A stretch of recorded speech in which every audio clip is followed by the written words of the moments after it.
चलो बच्चा देखो, आज होम मेनू में हम आपको बताएंगे फॉन्ट और पैराग्राफ के बारे में, ठीक है ना। तो आओ देखते हैं। सबसे पहली चीज फॉन्ट की शॉर्टकट की होती है Ctrl+D, ठीक ना।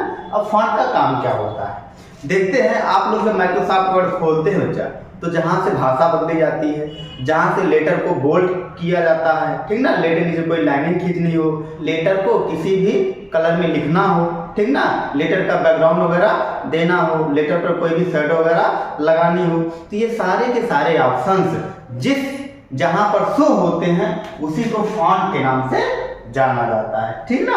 तो फॉन्ट ऑप्शन की मदद से हम किसी भी लेटर पर किसी भी विशेष प्रकार की फॉर्मेटिंग को लगा सकते हैं। अर्थात कि माइक्रोसॉफ्ट वर्ड में किसी भी लेटर पर फॉर्मेटिंग वगैरह लगाने के लिए हम माइक्रोसॉफ्ट वर्ड में जिस ऑप्शन का इस्तेमाल करते हैं उसी को फॉन्ट के नाम से जाना जाता है। हम प्रैक्टिकल में आपको दिखाएंगे। फॉन्ट में ढेर सारे ऑप्शन आते हैं, जैसे आपका बोल्ड आ गया, ठीक ना, इटैलिक हो गया, अंडरलाइन हो गया, ठीक ना, और कलर हो गया, शैडो हो गया, ठीक ना। इस प्रकार से ढेर सारे फॉर्मेटिंग के ऑप्शंस आपको फॉन्ट ऑप्शंस में शो होते हैं। हमने लिख भी रखा है कि this command or home menu is used to change font page style, size, colour, bold, italic, underline and large number of the other feature, ठीक ना। तो फॉन्ट ऑप्शन की मदद से हम किसी भी टेक्स्ट पर, ठीक ना, उसके फॉन्ट, उसकी size, colour, bold, italic, underline, ठीक ना, शैडो वगैरह ये सारी चीजें हम देते हैं, ठीक है ना। तो ये सारी चीजें तो प्रैक्टिकल की चीजें बच्चा अभी हम आपको कर करके दिखाएंगे, ठीक है ना।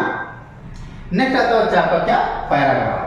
अब देखा जाए, लिख रखा है कि it is a very useful option that help you to work with paragraph, कि किसी भी पैराग्राफ के साथ काम करने के लिए हम पैराग्राफ ऑप्शन का इस्तेमाल करते हैं। पैराग्राफ में 4 प्रकार के अलाइनमेंट होते हैं बच्चा। पहला होता है लेफ्ट, दूसरा होता है राइट, तीसरा होता है सेंटर और चौथा होता है जस्टिफाई, ठीक ना। अब ये क्या होता है, जैसे मान लो माइक्रोसॉफ्ट वर्ड खोले, एक पेज हमारा मान लो ये खुला, ठीक है। अब देखा जाए जब माइक्रोसॉफ्ट वर्ड आप खोलते हैं और उसमें अगर आप कोई भी चीज टाइप करते हैं तो डिफॉल्ट रूप से देखे होंगे लेफ्ट वाली लाइनें एक सीध में रहती हैं, ठीक ना, लेकिन राइट वाली आपकी छोटी बड़ी हो सकती है।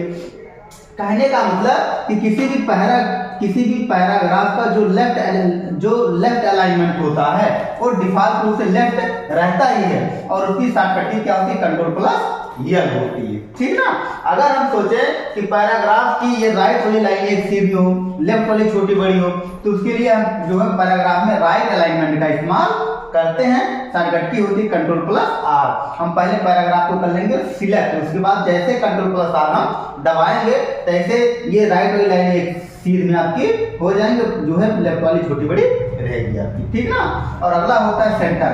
अगर अपने पैराग्राफ को या एक लाइन को या एक शब्द को या हम पेज के एकदम बीचों बीच में लिखना चाहें, उसके लिए सेंटर अलाइनमेंट का इस्तेमाल होता है। शॉर्टकट की होती है Ctrl+E, ठीक है ना। और चौथा होता है जस्टिफाई, शॉर्टकट की Ctrl+J। जस्टिफाई क्या होता है, यदि आप सोचो कि पैराग्राफ का लेफ्ट और राइट ये दोनों लाइनें एक सीध में हो, तो उसके लिए जस्टिफाई अलाइनमेंट का इस्तेमाल किया जाता है। ज्यादातर न्यूज़पेपर ऊपर में जस्टिफाई अलाइनमेंट का इस्तेमाल होता है, ठीक ना।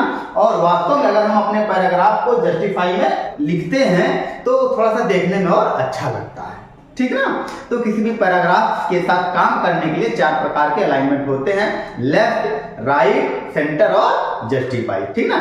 शॉर्टकट की सबकी याद कर लेना बच्चा, ये एग्जाम में पूछा जाता है, आगे की चीजें कर, ठीक है ना। That's all.